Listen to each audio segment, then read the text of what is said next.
And welcome back. We are doing another thrilling episode of Rodney and Alfie Talk Metal, where Rodney and this guy Alfie talk about metal. Not sure how that title ended up quite that way, but yeah. So I'm one half of your team, Rodney McG. You can find me here on YouTube, also strangely under the name Rodney McG. But my co-host and partner in crime is... That's me. I am Alfie Williams, and you can find me on YouTube by typing in Witchbase. And that's where you'll find me. That's where I live. Rodney, today we're looking at our top 5 most underrated bassists. Yeah. I looked at it, not just from bassist, but, just albums and things, maybe even that they performed a little better or something. But places to go looking for inspiration or cool stuff that I think get overlooked a bit. So, and just to clarify, when we discussed this topic, we were looking at metal bassists. Otherwise, it can be quite a wide field. And I have to say, I had some difficulty narrowing. Sorry, Mike. I had some difficulty narrowing down my choices because, where do I begin? How do you define underrated? I think that's quite important. I don't know if you want to tell me what you think, but I give you my thoughts. For me, an underrated bassist would be someone who has talent, kind of works their way around the bass, but not too flashy, and can still do the nuts and bolts bass stuff. And then the flip side of that is, the flip side is, people don't really know who they are. They're more concentrating on the singer or the guitarist. And that's kind of my criteria. Okay. How did you define underrated? For me, I can see that it more came across of like when I felt that there was an album or a few songs where the bass was a huge contributing factor, but for some reason wasn't what was often talked about with it. Mm-hmm. Or a band that maybe had an era that had really phenomenal bass lines done well but the band wasn't known for having a prominent bassist. It's when you think of Metallica, you think of like Jason Newsted and Cliff Burton and, these, great players that obviously you associate and, their lines and things like that.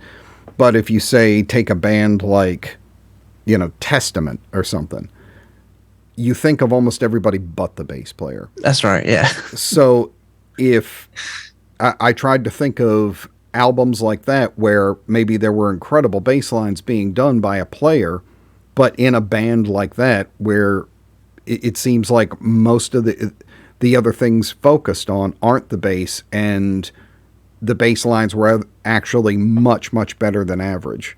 Mm-hmm. And we're a great, a gold mine of not only listening enjoyment, but learning from.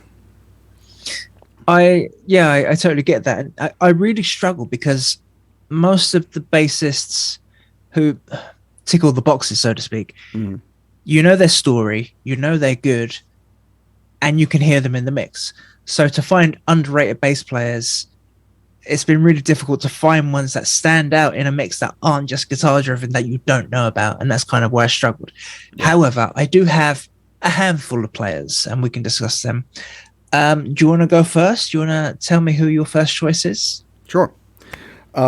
Mine is kind of a tie for 2 albums. And it's going to be the Abigail and Them albums from King Diamond. Okay. Absolute showcases of killer metal bass playing. Because you usually think of King, you think of his high shrieking voice and the incredible guitar work. And then that was where Mickey D came from on those 2 albums, later Motorhead, Scorpions. I mean, this was when King Diamond really kind of almost evolved into prog. Really long song formats, non-conventional arrangements, and the bass lines are some of the few that I would call pitch perfect. In that, with me being someone, when you have a voice as an artist or a musician, you tend to hear things And then as you get more familiar, you're like, I might have done that something different here. I might have done that. You always think about it from your angle.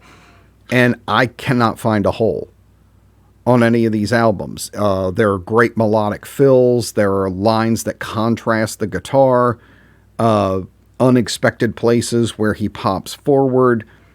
The tone is great and marries into exactly what's needed on those albums. Yeah, I really think when you have, guitar players like, Hal Patino and Andy LaRocque, and, then you've got King Diamond, and then you've got the stunning drummer, that it's so easy for the bass to get cast under, and it has.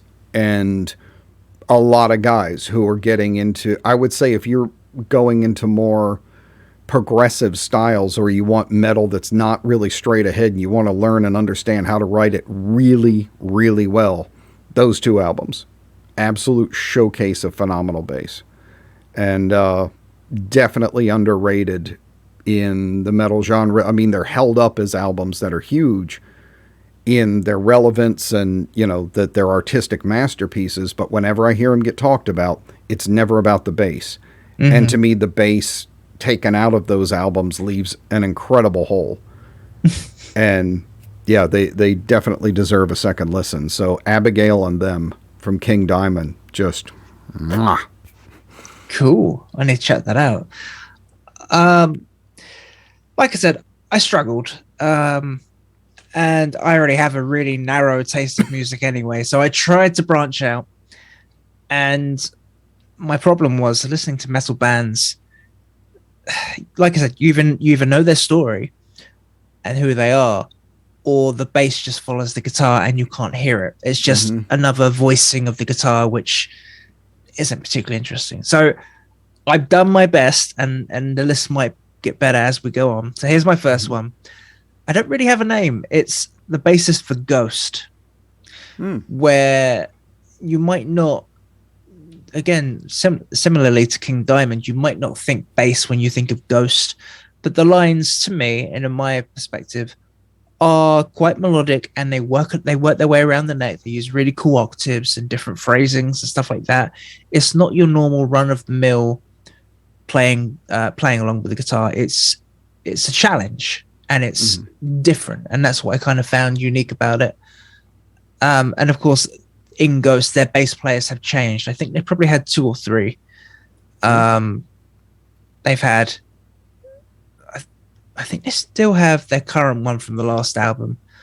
But in terms of albums, I think the Meloria album was one of the best in terms of their bass riffs. It was better in the mix, and it kept me glued to it, listening to it, and just trying to figure out these riffs over and over. So yeah, for me, the Ghost bass player is definitely worth a listen, and underrated in that sense.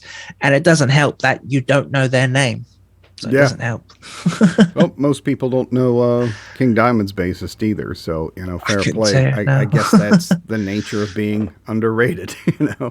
That's it. Yeah. But no, that's interesting, because a lot of and it's funny that you come up with that one right after it, because I always used to make the joke about a Ghost being like if somebody took a ton of water and just poured it into King Diamond. It was like the looks of King Diamond with the sound of Blue Oyster Cult. But because of that, and after a few songs and what I considered some kind of hokey things, I kind of wrote them off and didn't really listen to them. So I feel like exactly fits into the category where it's something where I wouldn't normally listen to it, and I wouldn't go to it for bass stuff. And maybe there's something there that deserves to be checked out. I guess I'll have to give it a listen. I don't know how much I might be able to get through because of the other stuff. I get that. I mean, I like I alluded to in our last episode, our live episode, their new album came out, and I'm really struggling to get into it. And it's probably what you're talking about, this hokiness. I like the older stuff, the dark, broody thing, but this is too happy, and it's not sitting well with me. So I think I understand what you mean. But the bass, the bass on their earlier stuff is probably more palatable for yourself.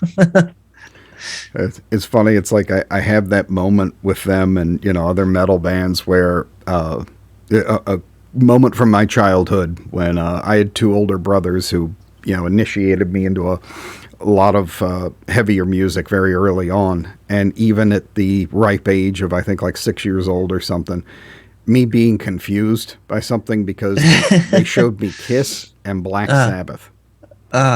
And again, when you realize you're just genetically prone to something, I was just not the soft guy. It was just not going to happen. And I remember looking back and forth, and they had the Alive album with, Kiss on the big stage and Gene with the fire and the blood and all this stuff. And then I'm looking at the cover of that Sabbath album, and I said, why does this band look like that band sounds? And I was like, I feel like they should be the same band, but just those guys don't sing or play anymore. They just do what these guys play. So it's that kind of thing. It's like I see Ghost and I'm like, what? It's like, sir, you have fooled me twice. So, but yeah, maybe, like I said, you never know when those things might be hidden in there. My second one actually goes fairly specifically to an album from a band, and it's going to be the Quattro album from Flotsam and Jetsam. Okay. Really great bass lines. The album actually starts in with, the bass kicking it in, and just really interesting contributions the whole time. You can hear the bass the whole time. It's not always the star, but really doing cool stuff. There's an 8-string being played at one point. And there's a song they do called Are You Willing? Not easy on the chops. It is. Okay. It's built around the bass, and the dude is riffing the whole song. The whole song is based around him doing this rapid riff, and they're going with him. So, yeah, I was really surprised how many, songs I went through on that album, and I was like, man, the bass player is crushing it here. So, really good contributions, and yeah, I think like an album that it wasn't their usual. Like after they lost Newstead, after like Doomsday, or not Doomsday, but No Place for Disgrace, they became very guitar driven. And there was, less prominent bass in it for a number of albums. And then this one just kind of popped up and it was like, holy shit. And then it seems to have kind of drifted away from having really prominent bass like that again. But solid lines, definitely stuff that could be really challenging to try and play. And yeah, great listen. There's, killer songs on it too. So that's kind of one of my criteria is like, yeah, you can shred all over the place, but does anybody give a shit long enough, to hear a whole song? And yeah, the Flotsam and Jetsam Quattro it was good stuff. I encourage a listen. I need to listen to that. And like you said, with the shredding, I don't know if it's just age or something. These days, when I just hear shredding, I turn off. I just switch off. And I don't care about shredding. So as long as the bass isn't too repetitive and repetitive is probably the wrong word for bass. As long as it's not, all wankery, it should be okay. I get it. You've hung up on me 9 times. Right. Message received. Great. On a total side note and breaking our thing here, something else I meant to mention at the top of the show that goes back to an earlier episode, a little bit of irony here. When we did the live show, somebody mentioned putting together some Spotify playlists of the music we talk about and everything. And I thought it would be a good idea, but then the irony sunk in that a lot of what we're talking about in these bands, we also talked about bands suddenly disappearing from Spotify or entire albums and things. And a number of the suggestions I made in that episode are now missing from Spotify. So Weird. It's like, yeah, trying to make Spotify playlists recommending albums that have been removed from the Spotify thing. One of my recommendations being 24/7 Spies. Yes. And them absolutely, originating the nu metal crossover and the funk and that type of thing. Their most recent album I used to listen to on Spotify, went back to hear it, gone. Is that a usual thing? I mean, I don't really hear about albums disappearing. I can, just in albums I've looked for, I can count easily 6 or 7 right now. It's become a thing. And yeah, so I don't know if the Spotify playlist thing is going to become a thing when we can't include albums on it that continually disappear or are gone, So just a side note there, just kind of hit me in the middle of it and things. And so back to you. Oh, okay. This one, you and I might debate this one, but I feel Rex Brown from Pantera is underrated. Heathen. In comparison to the rest of the band. Excuse me. In comparison to the rest of Pantera, Rex is often sidelined. You've got all of the big personalities, excuse me, of Dime, Vinny, and Phil. All of these big personalities, Rex is usually in the background. So in that sense, for me, Rex is underrated. It goes without saying, brilliant player, holds down everything with Vinny. He's a nuts and bolts player. He does his own thing. Different tunings and stuff. I don't know. He's just a very creative bassist in that sense. I think you might agree there's a spectrum where you have a normal bass player who's just nuts and bolts, just plays along, gets things done. And then there's this gray area of creativity. And I think Rex really presses somewhere in the middle. He has a foot in both camps. Sure, I'd agree with that. I think especially later, he started to explore some stuff, Reinventing the Steel, albums like that, where, he came out a little bit more, songs like Revolution Is My Name, where they kind of do the Southern rock center part, and he's doing some interesting fills in there and things. Yeah, and, talk about contributing to songwriting, a lot of people don't realize that not only are a number of Pantera's pretty major riffs written by Rex, but he actually played the guitar part in the studio. Yes. That, people think it's all Dime. He played all the rhythm tracks or something. Sometimes he would come up with a part in the studio and he would just go, okay, play it. Since you came up with it, go for it.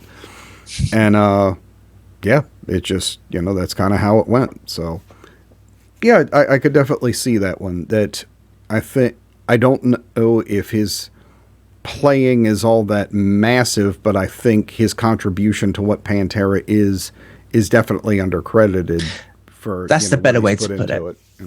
Yeah, his contributions are sidelined in favor of all of the other personalities. So yeah, I think you put it probably the best way, the most accurate way. Well, now on the complete opposite of everything we've talked about, I'm going to go with Watchtower. Okay. Watchtower, as I mentioned before, was probably the most technical metal band I've ever heard. And I mean, they were doing this stuff in like 85. It just absolutely insane stuff. And the bass is right there with guitar. If you are ever sitting there going, I want a player that's going to challenge the hell out of me, and I want to hear somebody that is just going to rip and do bizarre, technical, odd time, playing the same lines as the guitar, then diverging from them and playing just as fast all the time. Watchtower. Especially, what album is it? Control and Resistance is going to be, the bigger out of their albums. And the thing that's interesting about them is you could tell that was when I feel like fusion fusion players were starting to kind of have an effect on metal players. And you can see it in that this guy does something I don't see a lot of metal players do, and it's he plays fingerstyle, but he's all the way back by the bridge, almost like Jocko. Yeah. And and you have to play, a lot harder back there just to get the strings to go. And he's absolutely pounding on those strings. I've seen him live before, and he's plucking away, but I mean at furious speeds. I mean, just blistering stuff. And he's got, the bass held up higher a bit and stuff like that. But, yeah, I mean, bass lines, you're going to probably, depending on your level, I could easily see you spending 2 months trying to get a Watchtower song down. And that's pretty regular practice. Getting all the changes, all the riffs, building things up to speed. If you're playing it back by the bridge, even worse.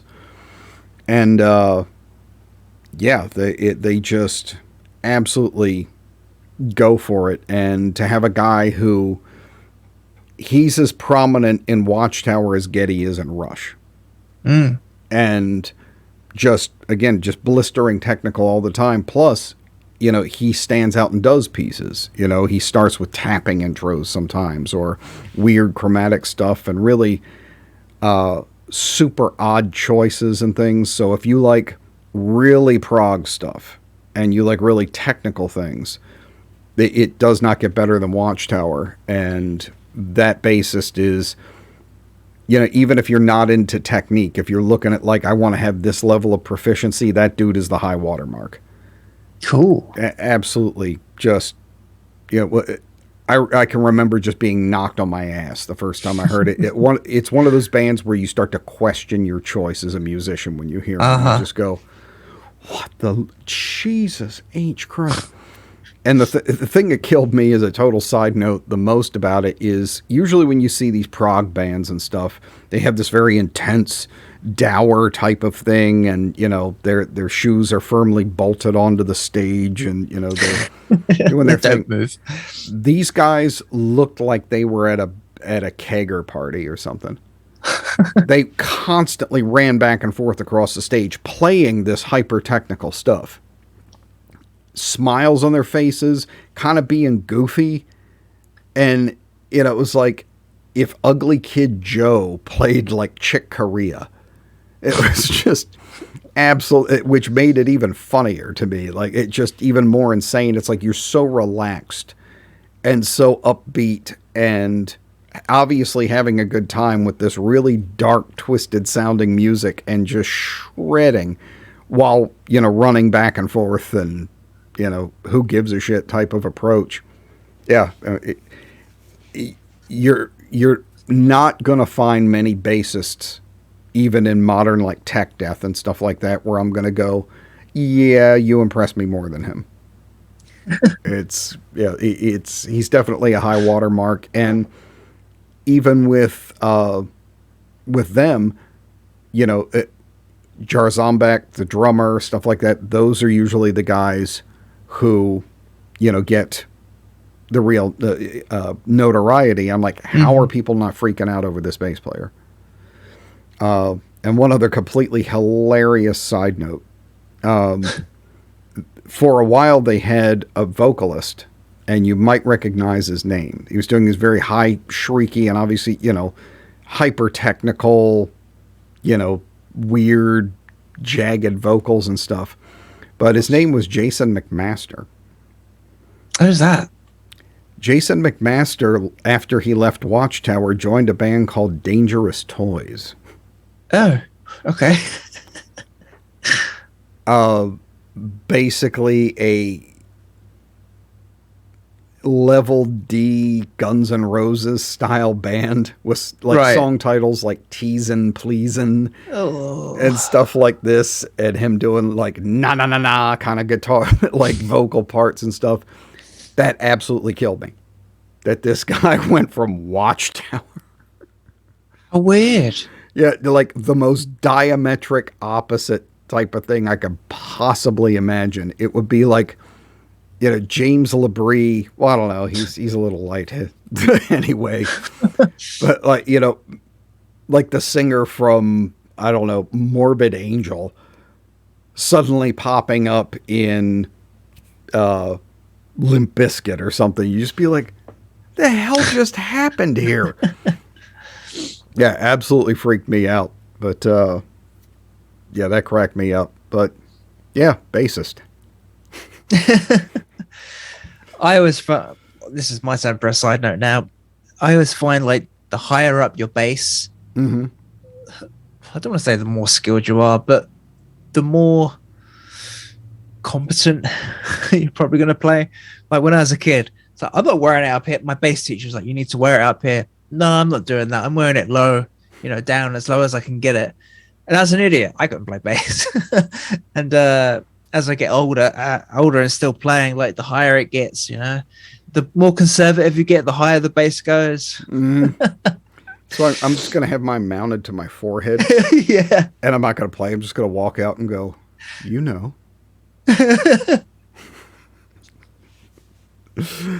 So what's up for your next choice? For my third choice, again, like I said, I really found it difficult to find a bass player that ticked all the boxes where you can hear them in the mix. They're competent, they're creative, and there's something interesting to listen to. So these three are nu metal. You may or may not like that. But, all of the metal bands I was listening to, Satyricon, Testament, Arch Enemy, you can't hear the bass. So I've kind of had to bend our definition a little bit. I have Tra Daniels, who played in POD. Okay. Sam Rivers from Limp Bizkit, and Torben Esperance from Paparoach.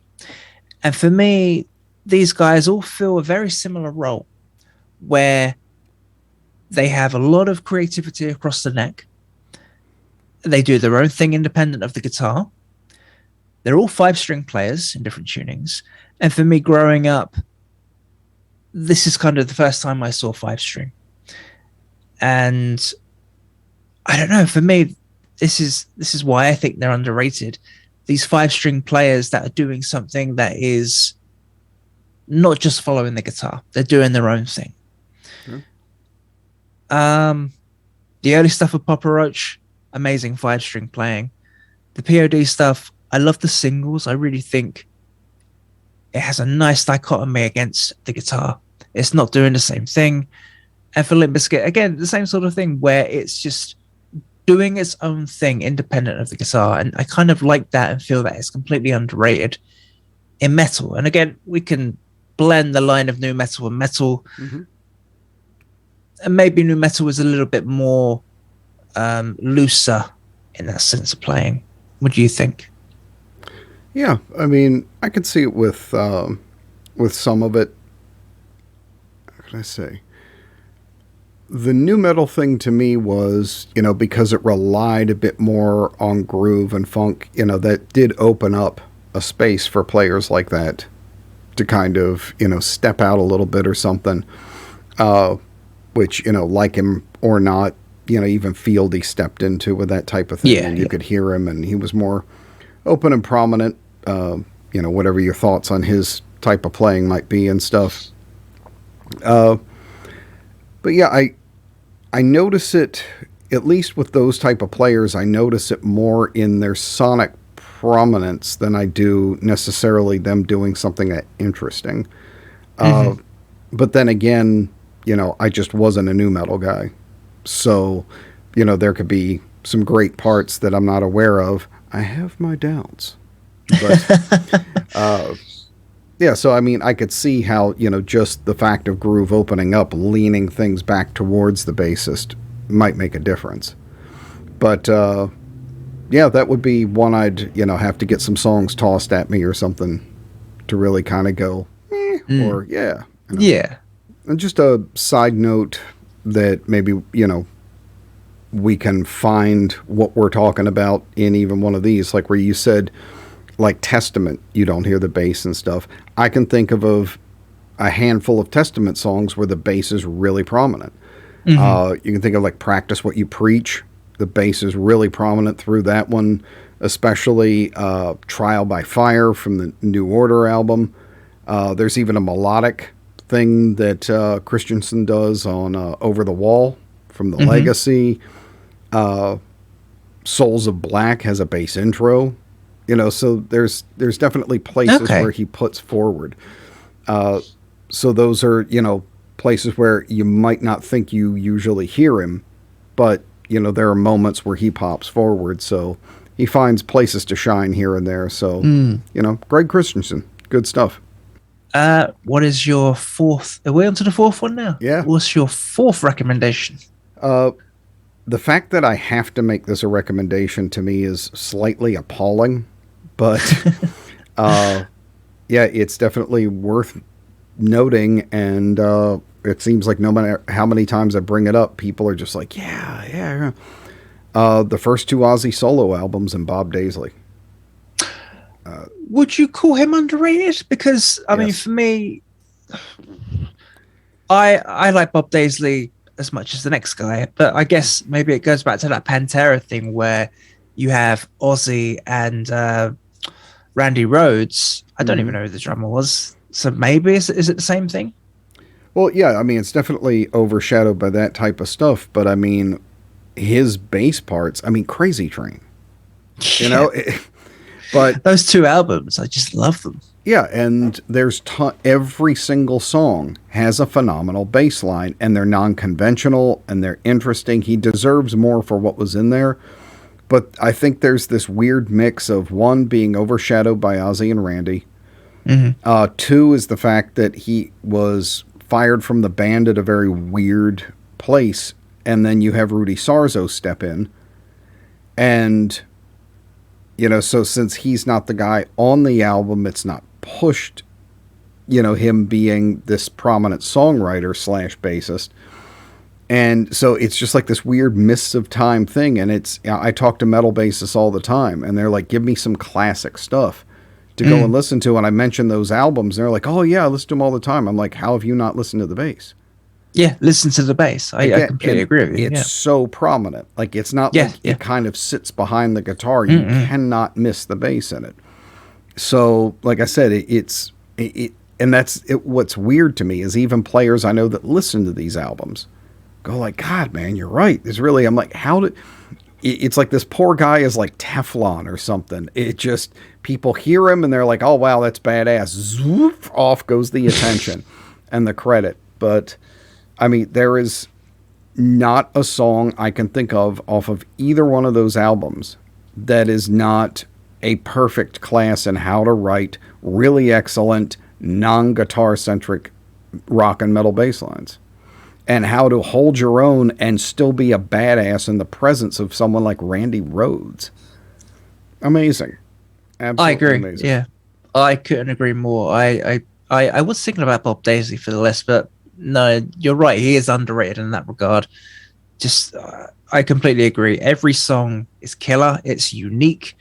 He doesn't repeat himself. Yeah, I should have put that on my list. It's brilliant. I'm gonna steal it. Bob Daisley, he's a bit of a tragedy in music, isn't he? He just didn't really find his footing. Well, that or his footing got ripped out from under him. So it just wasn't given the proper crack of the whip, was he? Well, crack of the whip is definitely a good explanation for it, but a short side story. I actually got the great honor of talking to Bob for about 2 hours one night on the phone. Nice. And I heard and got related many a story and explanations behind those albums and, the recording process and everything. I was actually doing some bass instructional videos for a company based in the Valley in Southern California. And I was planning on doing a in the style of Bob Daisley thing, and I was going to break down his whole thing. And we had plans for it. I had sketched it out, and Bob had been really hesitant with a number of people. And I think one of the great honors of my playing career was he gave me complete blessing. And he was like, you get it. He said, I've been asked to do videos before. He said, I think you're going to do a better job as a presenter than probably I would. He said, you get the style and the things. And I was just blown away. He said, let me know what I can do to help, an intro, short interview, I'll get you pictures, all kinds of stuff. And pretty shortly after that, mysteriously, while we were also doing an In the Style of Randy Rhoads, the company was sued into non-existence. So that video never got made, and I won't mention who, we all know was behind it, but their name rhymes with Maren Osborne.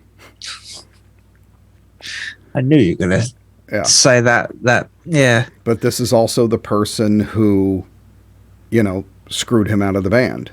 Yeah. Who tried robbing him repeatedly of royalties, who actually had the balls to go in and at one point have his and Lee Kerslake, the drummer's, parts replaced by other players like it's going to sound the same.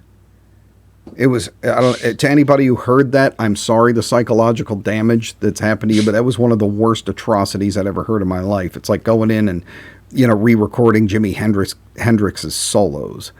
Just barbarism. It doesn't make sense. And so, it wasn't him getting unlucky. It was him taking it in the face repeatedly by just absolutely evil people. Mm-hmm. So, there's plenty of bad luck to be had in this industry, but then there's also bad luck that goes by a person's name. Mm.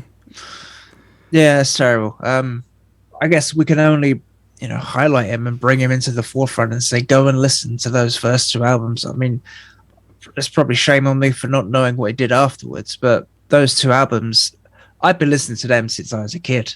And I've never forgot his bass lines from those albums. So, they've had an effect on me and my playing. So, yeah, definitely underrated in that regard. And don't forget, he's on Bark at the Moon. He's on some later stuff. He did some writing and things. And if you want a real deep dive here, this one will tell you exactly who the writer back then was. In the, I want to say, probably around 1990. Don't quote me, but Bill Ward, the drummer for Black Sabbath, put out a solo album. And he invited back some other players to, contribute some tracks and play on the album. And he did a song called Bombers. It actually did okay. Like, it got some radio play here and stuff. And it had Ozzy on it. It had Zakk Wylde on it. And it had Bob Daisley on it. That song sounds exactly like a song from early era Ozzy. The key modulations, the solo section, and Zakk is doing a rather impressive Randy Rhoads impression. And I got the feeling it was Bill Ward kind of going, do the old school kind of thing. But no joke. It sounds like it could have come off Bark at the Moon or a better engineered, like, Diary of a Madman thing. Bombers from Bill Ward. Do yourself a favor. But when you hear the songwriting in it, the bass lines are unmistakable, and the style of the thing, you're like, holy Christ, it was him. Like, it wasn't just the bass lines. He wrote a ton of those songs and structured them. You can hear all the distinct trademarks. So, to me, that song is one that needs to be pulled in and gone, like Exhibit 1 in a court case. I feel like that one meme with the guy who just shows the obvious way to do everything is like, but yeah, that I doubt that one's on Spotify, but maybe. But if you can find Bombers from Bill Ward, it'll mess with your head for sure. Cool, I'm interested. I'll look that up. So that will mean your fifth and final. My fifth and final. Again, like I've been saying, it's been difficult to find a good definition that fits our criteria. But for this one, I've kind of got, again, it was hard to choose one, but I feel like these three groups and individual, they fit the description. There's a band called Architects. They're from the UK. I quite like their bassist. I don't know his name, unfortunately. but he, like, as I kind of said earlier, you have that spectrum of a nuts and bolts bassist and then creativity.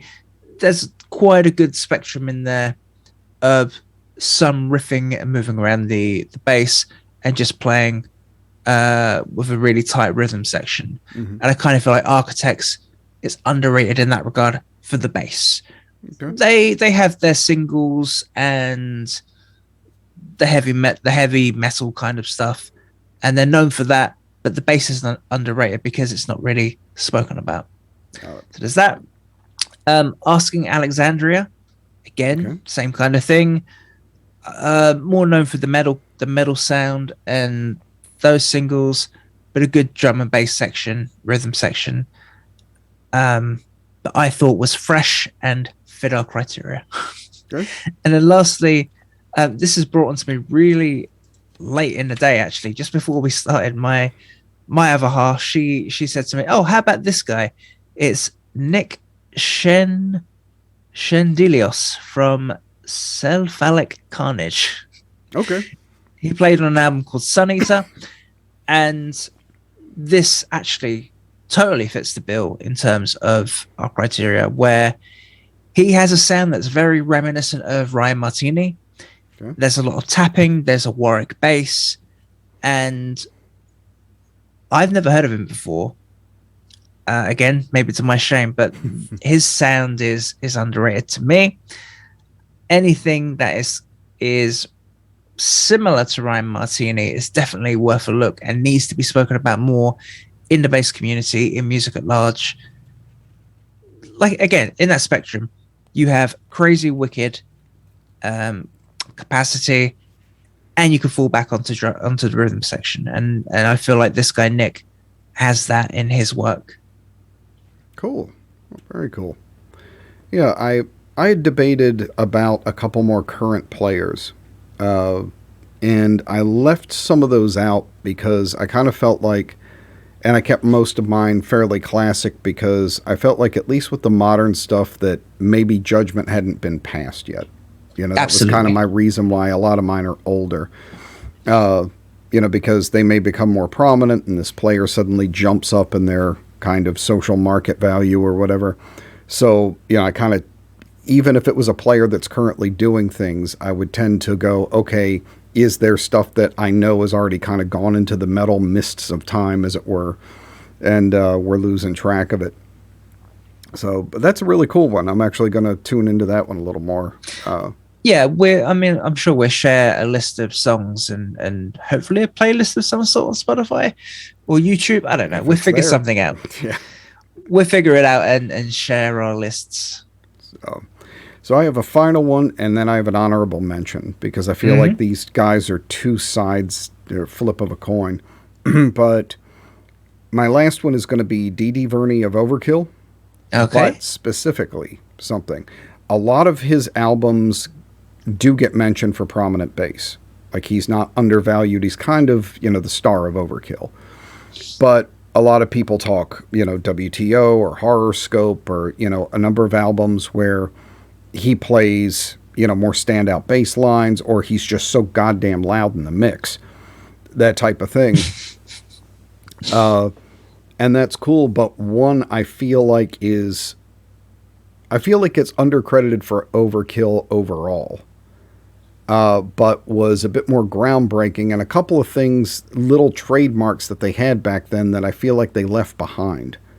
Right. And it was the last time you heard them, and that's going to be the Under the Influence album. Mm-hmm. And this was the album that broke them. And it was also where he first came out with that massive clank sound. He went from this very much more almost Cliff Burton style, you know, warmer, fuzz-driven thing to this just metallic bang. And so that was stunning and kind of deserves to get its own look first, you know, the beginnings of him shaping that tone. But you have some places where he's doing, you know, kind of carrying the first full section of a song like Head First. But things that I think get overlooked is there's songs like End of the Line, where he does some, you know, interesting stuff following along with the guitar. And the special note out of it being the song Overkill. I think it's 3. Like they put out a song called Overkill on all the albums. And a number of times he's doubling the guitar riff, and it really, with his tone, adds this really bizarre sense of things to it because it's so aggressive, and him having such a tight, aggressive pick tone on top of that, bright metallic grind he had dialed in. It's so prominent. It was what I considered kind of the last remnants of maybe like their Iron Maiden influence. Right. Or something where you hear a lot of galloping type of feel, and him and the guitar player running riffs together, which you don't really hear anymore. They don't tend to do those type of, single note high-end riffs anymore, that type of stuff. So I feel like that's undercredited in what he does because their songwriting changed, and then there just wasn't that stuff anymore. So that one I feel like got left behind, and there's a few real gem pieces on it that deserve, kind of a second watch because you see an aspect of his playing that was a little bit more technical, a little bit more prominent, and, he's really riffing. And not just playing really prominent bass parts, but, he's up there with the guitar doing doubles and things like that, and some trademarks that it seems like they left behind around the early 90s. So that would be that, and my honorable mention goes to Joey Vera. He was a founding member of Armored Saint, and yes, for that, I'm going to say the Raising Fear album. I saw them live during this period and just knocked me over watching that guy play. Furious fingerstyle playing, and even though he's going along with guitar during a lot of the riffs and stuff, his meter is flawless, and you can tell these are like live takes. He's going in and really doing it. They're not pieced together. You can feel the ebb and flow of them, and there are just some songs where him and Dave Pritchard, God rest him, are just, to me, it was a very power trio-ish type of sound. And there's a percussiveness to what he does and a real tight type of thing. But all through that album, there are these, how can I say, it's like part classic metal, part thrash, a little bit of Southern influence at moments even, but just fantastic stuff. And, just playing the song Raising Fear, if you're playing fingerstyle, especially with 2 fingers like him, that's a workout. And I think it speaks to the level of player he is that he later wound up in Fate's Warning. Right. Which I do not envy a man that has to learn the arrangements for Fate's Warning's catalog. But he's been playing on their past few albums, playing 5-string, contributing really interesting parts, and he's doing great work in there too. But that one's still a little more modern, and I think, he might wind up with some more notoriety out of that. But because you have a guitar hero like Dave Pritchard, who unfortunately passed away, and then you've got the later guitar players like Phil Sandoval and stuff, and then, of course, John Bush being this monster personality, Joey Vera in that mix, I feel like, really got undercredited. And, although Symbol of Salvation's like their big one, and had some, good parts on it and everything, it was a bit more very song-focused, where I feel like Raising Fear is just a balls-out, everybody's just clawing, their way out of that mix. And some fantastic lines. There's just no way about it. And just hearing somebody do really clean fingerstyle that's really, it's punchy and it's tight. It almost leans to like the Watchtower thing I was talking about, where it's very pop, pop, pop, pop. It's not big gurgling thick bass. It's incredibly tight and focused, and you can hear every note of it. Fantastic stuff. I especially remembered it because they just re-released it on vinyl on a special edition of Transparent Red, and I was like, oh, Daddy's all about that. It's like, so I went and grabbed that one. But yeah, so Dee Dee Dee Dee on the list, and my list wasn't in any kind of order of importance or value or anything. So nobody's number 1 or number 5, but I think Dee Dee on Under the Influence, and definitely an honorable mention to Joey Vera. Brilliant choices. And as I sort of presumed, you sort of got a wider range of older artists that I'm not really familiar with, but I can't wait to listen to our list and go through them. Yeah, there's some stuff on yours I need to dive into, because you caught me with a couple curveballs there. So. Okay, that's always good. Well, it is, because I don't want you to go, so-and-so did it. Going back to an earlier episode. Yep. Yeah. No, that's good. I'm glad you have partially piqued your interest. Yeah, for sure. I'm ravenous when it comes to, music and hearing new things and stuff. So, it's much like food or strippers. I'll try any of them once, Okay, then. And on that note. I'm kidding. Hookers. I know. I never go with strippers, I want predictability. Anyway, in any case, I think that wraps our lists. And the other piece of news is, again, that after this episode, the following week, we will be up on all the streaming platforms. So you'll be able to enjoy us on audio, which, again, I can't fathom, though, because how you could not want to look at the magnificence, the Michelangelo-esque statuary that is Alfie. I pity the person who, sometimes I just freeze the screen and sit and look. Oh, blimey. God help us all, mate. But Don't anyway. even get me started on that. But thank you. I appreciate it. That's more than I get at home. I'll say that much. Yeah, well, see, that's where the hookers come in.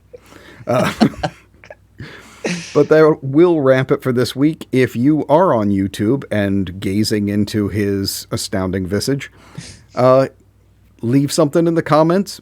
Tell us some of the players that you would put on that list. This is by far not the consummate list, but just enough to fit into an episode. And give us some stuff to listen to, be opinionated about, and maybe we'll talk about those players next time. Absolutely. But so until next time, this is Rodney McG. I will see you on my channel and next week. And you can find me, Alfie Williams, on Witchbase on YouTube. And there will be a new video coming out soon. It's in the works. It is coming. I keep hitting this thing. That is the continual process of all content creation. It's coming. It's coming. Anyway. All right. Well, see you later. Take care of yourselves. We'll see you next time.